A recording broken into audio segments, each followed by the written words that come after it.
Chers amis, bonjour.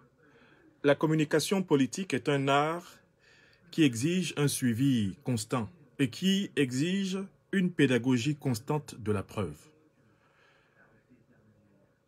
Il y a 24 heures, je vous annonçais que Madame Brenda Anastasie Eyenga Biya avait été prise en otage par le clan Biya, par le régime Biya, parce que le clan Biya au Cameroun avait peur que cette jeune femme, dont on connaît le caractère en quelque sorte émotionnel, dont on connaît la tendance à extérioriser ses sentiments, le régime camerounais moribond a peur que cette jeune femme s'exprime et révèle la tragédie que traverse aujourd'hui la famille du président de facto du Cameroun depuis 38 ans, Paul Biya. Je vous l'ai dit dans un direct, dans une vidéoconférence, laquelle avait permis de prévenir également Monseigneur Cléda, qui est donc l'archevêque à Douala au Cameroun, eh bien, du baiser de la mort que le régime de M. Biya se préparait à lui donner avec la question de la thérapie du Covid. Mais je me suis reconnecté ponctuellement pour vous apporter la preuve, une preuve supplémentaire de ce que je vous ai dit à propos de la situation de Madame Brenda Anastasie Eyenga Biya. Je vous ai bien dit que cette personne était prise en otage par les clans du régime Biya qui craignent qu'elle ne dise ouvertement ce qui s'est réellement passé au palais présidentiel. Eh bien, là, nous allons suivre ensemble à peine une minute d'un entretien vidéo de Madame Brenda Anastasie Eyenga Biya qui circule actuellement dans tous les téléphones, mais dont certains n'ont pas perçu peut-être la dose d'information politique massive qu'il peut y avoir à l'intérieur. Je vous le fais d'abord écouter et ensuite nous allons analyser les implications de ce que nous dit Madame Brenda Anastasie Biya. Regardez mon œil gauche, man. Avant le corona, j'ai vu mon docteur qui m'a dit que mes yeux allaient bien. Il m'a donné un nouveau traitement, plus léger. Il y a eu le corona. Il n'a pas pu voir si ce traitement fonctionne avec mes yeux ou pas. Aujourd'hui, je demande à ces gens qui ont mes ordonnances, donnez-moi l'ancien traitement, comme ça je peux traiter mes yeux. Ils ne me le donnent pas en sachant que je peux perdre la vue avec ce problème de pression oculaire. Pour les besoins de la mémoire, je vais vous faire réécouter une deuxième fois. Tu as mis mes médicaments où? Hein? Dis-moi un peu. Regardez mon œil gauche, man. Avant le corona, j'ai vu mon docteur qui m'a dit que mes yeux allaient bien. Il m'a donné un nouveau traitement, plus léger. Il y a eu le corona. Il n'a pas pu voir si ce traitement fonctionne avec mes yeux ou pas. Aujourd'hui, je demande à ces gens qui ont mes ordonnances, donnez-moi l'ancien traitement, comme ça je peux traiter mes yeux. Ils ne me le donnent pas en sachant que je peux perdre la vue avec ce problème de pression oculaire.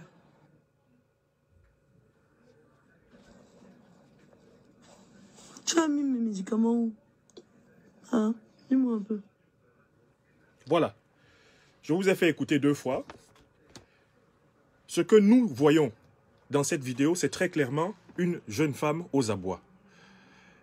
En 7 minutes où elle parle, cette jeune femme nous donne 4 informations importantes. 4 informations indiscutables sont données par cette jeune femme. Et il faut que tout le monde en prenne bonne note et que tout le monde en fasse ce qu'on peut appeler en quelque sorte l'application et la projection sur la situation politique du Cameroun. Première information, cette jeune femme nous montre très clairement qu'elle est séquestrée. Elle est dans un local fermé, elle n'a pas la liberté d'aller et de venir, ce qui est très grave. Normalement, Madame Brenda Anastasie Eyenga Biya n'est pas prisonnière. Elle n'a pas été condamnée par un tribunal, que ce soit au Cameroun ou à l'étranger, et elle n'a pas vocation à être incarcérée dans une maison. Ça, c'est la première information. À savoir que Madame Brenda Anastasie Eyenga Biya, l'unique fille connue de M. Paul Barthélémy Biya, est aujourd'hui prise en otage dans un local dont elle est interdite de sortie. Car, en fait, si elle avait la possibilité de sortir, elle serait capable elle-même d'organiser la recherche de ses médicaments, d'organiser la suite de son traitement. Ça, c'est la première information. Madame Brenda Anastasie Yenga Bia est otage. Et je vous ai dit dans ma communication, il y a à peine 48 heures, que cette jeune femme était en danger de mort parce qu'on craignait dans le régime, précisément, qu'elle puisse s'exprimer sur ce qui se passe.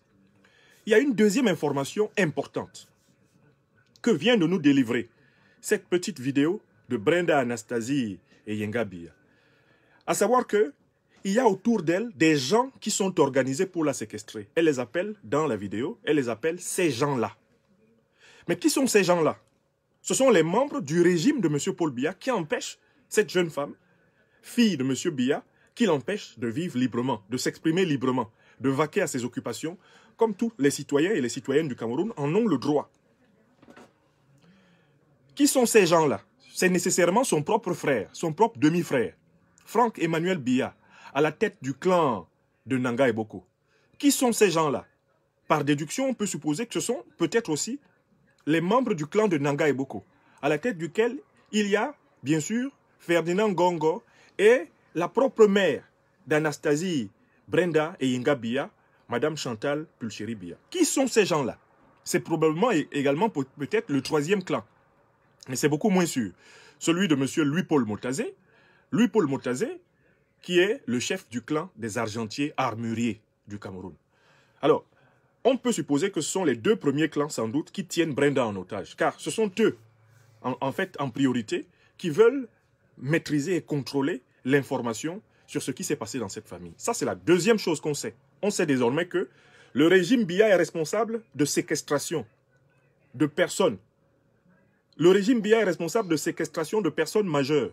Le régime Biya est responsable de séquestration au sommet de l'État, dans une famille politique du sommet de l'État. Le régime Biya est responsable d'ores et déjà de prise en otage de personnes. C'est très grave. C'est un renseignement très grave sur ce qui est en train de se passer au Cameroun. Si déjà des enfants de Paul Biya sont déjà des otages, on peut supposer que Paul Biya lui-même est déjà en otage. Car si Paul Biya était libre de ses mouvements, si Paul Biya était encore en exercice, effectivement, de ses fonctions, il ne laisserait pas prendre ses enfants en otage. Tant qu'il a été capable d'exercer de facto les fonctions de chef d'État, ses enfants n'ont pas été des otages. Là, nous découvrons que Paul Biya n'est plus capable de protéger ses propres enfants. Il y a une troisième information que nous délivre cette vidéo. C'est la pathologie dont souffre Madame Brenda Anastasie Yenga Bia. C'est elle-même qui le dit dans cette vidéo. Elle dit qu'elle souffre d'un problème de tension oculaire. Je crois que c'est une maladie assez connue. La tension oculaire, c'est le fait que la pression artérielle, mais les ophtalmologues peuvent me corriger, je ne suis pas spécialiste, la pression artérielle du sang circulant dans l'œil peut à un moment donné être tellement forte que l'œil peut exploser. Donc, Brenda Anastasie Bia est exposée à la perte de sa vue. Et elle l'a dit. À tout moment, elle pourrait perdre la vue. Elle pourrait perdre non seulement l'usage de son œil gauche, mais les gens qui souffrent souvent de ce qu'on appelle la tension et la pression oculaire, ces gens-là, en réalité, peuvent l'avoir sur l'un ou l'autre des deux yeux. D'ailleurs, elle a montré son œil gauche en disant « Voyez, je suis en danger de cécité, je suis en danger. » Il y a une quatrième information importante qui nous est délivrée là.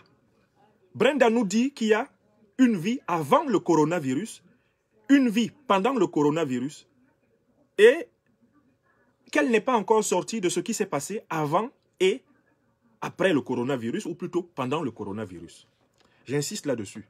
Brenda, qui est donc la seule fille de Paul Barthélemy Biya, nous informe que le coronavirus les a atteints. Le coronavirus est entré dans la maison de M. Biya, Paul, et de sa femme, Chantal. Car Brenda Anastasie Biya nous dit que sa vie a changé depuis que le corona est arrivé. Elle nous informe qu'elle a été séquestrée après l'arrivée du corona. C'est-à-dire que Brenda Anastasie Biya nous informe que quelque chose de grave est arrivé à ses parents. Avant le corona, elle n'était pas séquestrée. Elle pouvait vaquer à ses occupations, elle pouvait faire son suivi médical. Dès que le corona est arrivé, il y a quelque chose de suffisamment grave qui est arrivé au couple présidentiel, à la famille présidentielle, pour que Brenda soit privée d'autonomie de soins et que Brenda soit privée de l'assistance directe de ses parents. Est-ce que c'est clair? Ceux qui n'ont pas pris au sérieux le double appel que j'ai adressé à Monseigneur Cléda et adressé au régime Biya pour d'une part, sauver la vie de Monseigneur Cléda, qui est menacé par ce régime, d'une part, et d'autre part, sauver la vie de cette pauvre jeune dame, très exhibitionniste, pour laquelle je n'ai aucune affection personnelle particulière, parce qu'elle n'a pas su gérer son statut de fille de chef d'État. Elle a souvent été dans l'ostentation. Mais je suis un être humain, et je ne trouve pas normal, même si on détestait Paul Biya, que l'on puisse se venger sur ses enfants. Parce que ces enfants n'ont pas demandé, en réalité, à être les enfants de Paul Biya. Et voilà pourquoi le Cameroun que nous voulons ne peut pas se réjouir du fait qu'une enfant, même si elle serait une enfant excentrique, impolie, comme on dit, mal élevée, nous ne voulons pas d'un Cameroun où même les enfants de nos pires ennemis seront maltraités. Je recommence. Nous, serviteurs des pains spirituels, ne voulons pas d'un Cameroun où même les enfants de nos pires ennemis seront maltraités. Vous avez donc la preuve, pour ceux qui en ont douté un tant soit peu, que les analyses que je vous ai exposées il y a 48 heures sur la situation de la famille présidentielle et ce que je vous dis depuis au moins le 16 avril sur ce qui est en train de se passer au palais de l'Unité, au palais des Toudi, eh bien tout cela se corrobore. Brenda Anastasie Yenga Biya vient confirmer la présence massive et explosive du Covid-19 au palais présidentiel du Cameroun. Qui sera encore capable de nier cela? À partir de là, Brenda nous donne donc une information qui nous permet de conclure que la vacance du pouvoir présidentiel au Cameroun a été déclenchée par les ravages du Covid. Je recommence. Brenda Anastasie Yenga Biya vient de nous délivrer une information de taille. Nous le savions déjà à travers la mort du médecin personnel de M. Biya par Covid, le docteur Marius Etundi. Nous le savions déjà à travers la mort du chauffeur de Mme Chantal Biya, du Covid-19. Nous le savions déjà à travers la mort du chauffeur, du médecin personnel du président Biya, mais du Covid-19, des morts qui ont eu lieu respectivement le 4 mai 2020, le 22 mai 2020 et le 23 mai 2020. Et bien, maintenant, c'est une fille, c'est une Biya qui vient nous confirmer que les Biya sont sous Covid-19. Maintenant, c'est une Biya qui vient nous dire le Covid-19 nous a frappés. Moi, Anastasie Brenda Yenga Biya, depuis que le Covid-19 est arrivé, je vis un enfer. Je vis un enfer, j'ai été isolé. J'ai été séquestré. Je suis emprisonné. Je suis privé de soins. Je suis menacé de cécité. Et elle s'adresse à la fin de la vidéo à quelqu'un qui semble être son geôlier principal, son garde de corps, en fait, son garde prisonnier. Elle s'adresse à lui en lui disant « Mais qu'est-ce que tu as fait de mes médicaments ?» C'est la partie la plus pitoyable du message. Et je ne vais pas être plus long. Je voudrais qu'on écoute à nouveau ensemble. Afin que nul n'ignore. C'est bien elle qui parle. Ce sont les Biya qui nous informent du fait qu'il y a tout à fait vacance du pouvoir présidentiel. On réécoute. Regardez mon œil gauche, man. Avant le corona, j'ai vu mon docteur qui m'a dit que mes yeux allaient bien. M'a donné un nouveau traitement, plus léger. Il y a eu le corona. Il n'a pas pu voir si ce traitement fonctionne avec mes yeux ou pas. Aujourd'hui, je demande à ces gens qui ont mes ordonnances, donnez-moi l'ancien traitement, comme ça je peux traiter mes yeux. Ils ne me le donnent pas en sachant que je peux perdre la vue de ce problème de pression oculaire.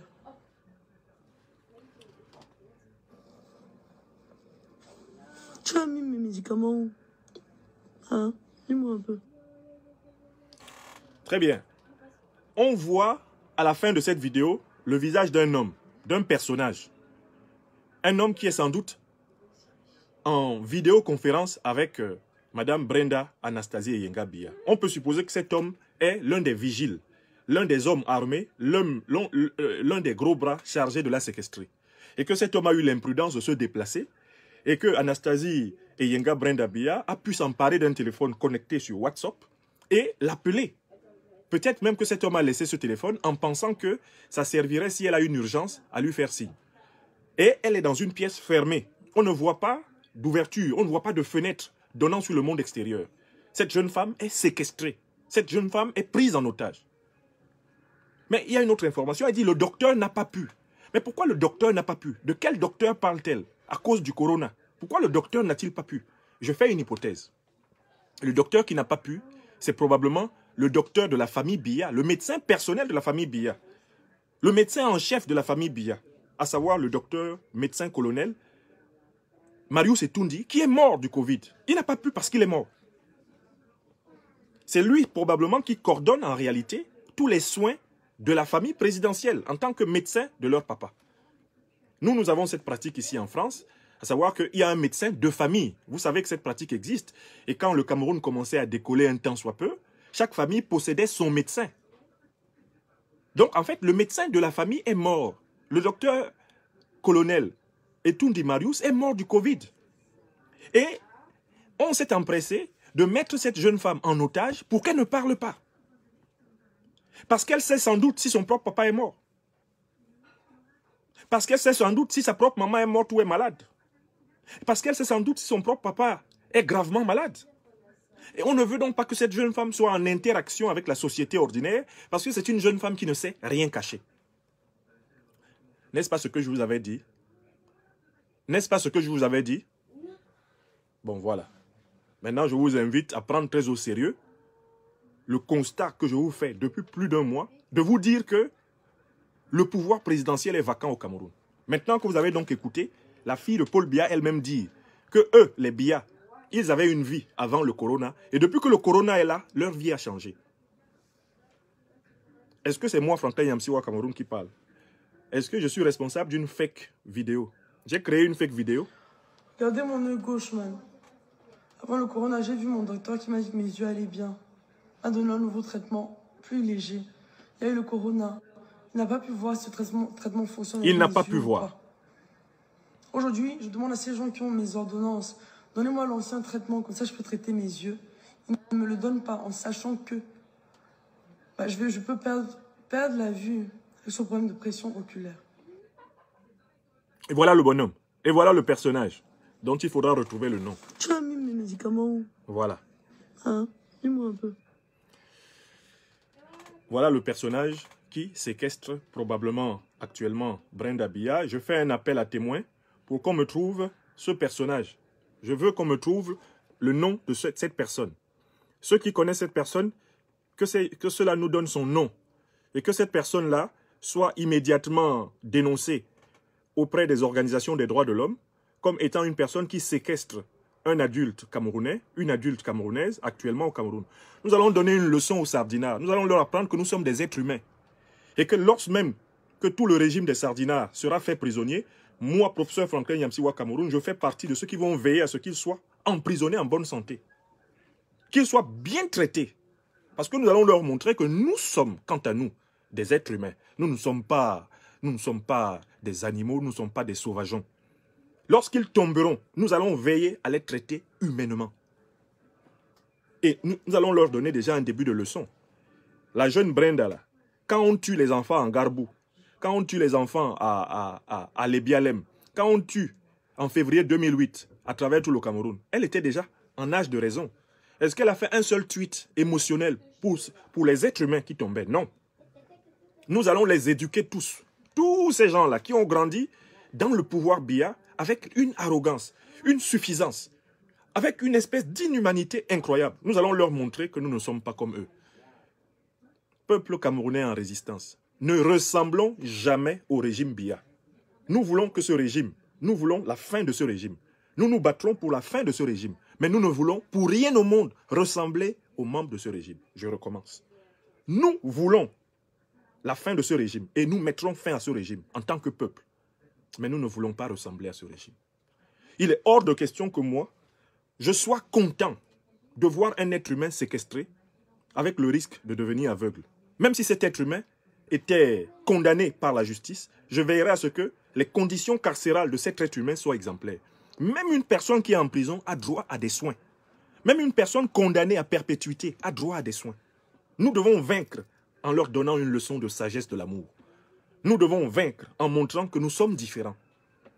J'entends beaucoup de gens qui sont dans la logique de dire que il faudrait leur faire pire que ce qu'ils ont fait. Si on leur fait ce qu'ils ont fait, on n'est pas meilleur. Si on leur fait pire que ce qu'ils ont fait, on est encore pire qu'eux. Je recommence. J'entends beaucoup de gens qui disent il faut qu'on leur fasse pire que ce qu'ils ont fait. Moi, je dis non. Si on leur fait autant qu'ils ont fait, on n'est pas meilleur qu'eux. Mais si on fait pire que ce qu'ils ont fait, mais on est encore moins valable qu'eux. Voilà pourquoi, quand j'ai appelé, il y a 48 heures, quand j'ai pris la parole, j'ai pris la responsabilité de dire Brenda Biya est otage. Je crois qu'il y a des gens qui m'ont écouté, mais d'une oreille distraite, et qui n'ont pas compris l'enjeu de civilisation politique qu'il y a derrière tout ceci. Il y a des gens qui n'ont pas compris que nous sommes en train d'envoyer un signal à notre peuple, qu'il faut que ce peuple devienne humain. Collectivement, les Camerounais doivent devenir un peuple pleinement humain, c'est-à-dire un peuple qui vit selon le droit, la justice, la vérité, un peuple qui demeure humain lorsqu'il dispose même de ses ennemis. Une fois que l'ennemi a été empêché de nuire, il faut le traiter humainement. Donc je dis que je vous demande de nous trouver l'identité de ce personnage, comment il s'appelle, pour que son nom circule dans toutes les chancelleries du monde, pour que son nom circule dans toutes les ONG des droits de l'homme du monde, comme étant le séquestreur, le premier séquestreur connu de Madame Brenda Anastasie Biya. Voilà le visage du bonhomme, c'est lui. On le voit dans une interaction directe avec la dame. C'est tout ce pays-là que nous devons réformer. Et nous allons mettre les sardinards au pas. Nous allons apprendre aux sardinards à être des êtres humains. Nous allons les désardiniser. Nous allons les déreptiliser. Nous allons les éduquer. Nous allons leur apprendre à cultiver ce qu'on appelle l'élévation du cœur. Nous allons leur apprendre ce que c'est qu'être humain. Parce que ça, ce n'est pas être humain. Une jeune femme de cet âge-là, on ne la traite pas de cette façon. Qu'on impose à un enfant en très bas âge de rester à la maison, on peut comprendre. Une personne majeure, une citoyenne, elle n'a pas le droit de dénoncer. Si elle sait que son père est mort, pourquoi vous ne la laissez pas dire? Elle n'a pas le droit de pleurer son père, elle a le droit. Son père pourrait-il être le pire des dictateurs? Elle a le droit de le pleurer. C'est son père. Et elle nous dit ici très clairement qu'elle est menacée de mort. Si elle n'ose pas parler de l'état de santé, si elle n'ose même pas dire que son père ou pas est mort, eh c'est terrible. Donc, moi j'aimerais qu'on me trouve la personne à qui elle parlait. Alors apparemment, me dit-on, là j'ai déjà les premiers renseignements, c'est le noir qui a été assassiné en fait aux États-Unis. C'est le noir qui a été assassiné aux États-Unis qu'on voit là. Donc c'est pas l'image de la personne qui parlait. C'est le type qui a été assassiné. Hein? C'est le type qui a été assassiné qu'on voit là. Donc ça veut dire qu'elle a dû mettre cette image à la une de son téléphone. Il y a quelque chose comme ça. Donc c'est une fausse piste. On n'a pas le visage là. C'est le visage du noir qui a été assassiné aux États-Unis. Hein? Le pauvre monsieur qui a été assassiné par étranglement par la police américaine. Bon, voilà. Enfin, donc c'est pas le visage de... On peut éliminer cette hypothèse. Merci à tous ceux qui m'ont répondu. C'est pas le visage de l'interlocuteur que nous avons là. Je craignais que ce soit le visage de l'interlocuteur. Ok. Chers amis, il me fallait valider ce que je vous ai dit il y a 48 heures. Il me fallait vous apporter la confirmation que je ne vous raconte jamais d'histoire. Quand j'ai envie de vous raconter une histoire, je vous dis que ça, c'est une histoire que je vais vous raconter. Quand je vais vous parler de mort l'âme, je vous dis que c'est une histoire. Là, nous sommes dans une phase où nous donnons des informations qui ont pour but de sauver des vies, qui ont pour but de sauver un peuple. Et il est hors de question, ici, effectivement, qu'on s'amuse avec la justice et la vérité. Je vous remercie. Bonne fin de journée. Je tenais à procéder à cette validation. Portez-vous bien. Oui, signons la pétition. Signons massivement la pétition contre la France-Afrique. Elle est disponible. Et pour ceux qui signent par WhatsApp, continuez. L'action se poursuit sur tous les fronts. Non au gré à gré, non au hold-up électoral, non à l'ingérence française et non à la barbarie du régime Biya.